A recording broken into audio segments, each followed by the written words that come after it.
Subscribe now and press the bell icon. Don't miss an update. तो यहाँ सत्संग के अंदर आत्म और परमात्म दोनों ज्ञान बताए जाते हैं। अब ये सबको मालूम है कि हम यहाँ क्यों फंसे हैं। हम जीव हैं, ये बताते हैं सभी, हम जीव हैं और जीव का धर्म जन्म और मृत्यु है। और हमने यहाँ भक्ति करके स्वर्ग में चले जाना है। स्वर्ग में जा करके क्या करना है, वहाँ अपने ठाठ भोगेंगे, मौज करेंगे। वहाँ मौज कितने दिन करोगे, बस फिर क्या पता। वहाँ मौज करेंगे जितने आपकी जेब में चवन्नी होगी, जितने पैसे टके आप पुण्य भक्ति साधन के जोड़ के ले जाओगे, उस स्वर्ग महास्वर्ग रूपी होटल में बर्बाद करके खर्च खा के फिर वापस आ जाओगे, क्योंकि वो आपका भोग समय है, भोग का स्थान है।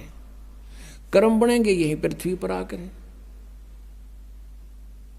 तो अब यहाँ से जैसी कमाई करके जाएंगे वहीं जाएंगे जहाँ की हमारी साधना होगी, और वहाँ अपना ये समय बर्बाद करके पूंजी नष्ट करके हम फिर वापस आएंगे। तो ये जन्म और मृत्यु सदा बनी रहेगी। और इन्होंने अंतिम विधान बना दिया कि जन्म और मृत्यु तो सभी की होती है। और कोई मोक्ष बताते हैं, वो कहते हैं कि परमात्मा में जीव ऐसे मिल जाता है जैसे बूंद समुद्र में। परमात्मा निराकार है और फिर नौके समाधि में उसके दर्शन होते हैं। जब समाधि में दर्शन होते हैं, निराकार क्यों करोगे वो। फिर बात को घुमाते हैं, हमने डिवाइन लाइट देखा, डिवाइन लाइट, ईश्वरीय प्रकाश देखा। जैसे कोई कहे हमने ट्यूबलाइट देखी, ट्यूबलाइट कोई अंधा बोल रहा हो और उसे पूछे भाई ट्यूब कैसी होती है, और वो कहता हो मैंने सारा दिखा है।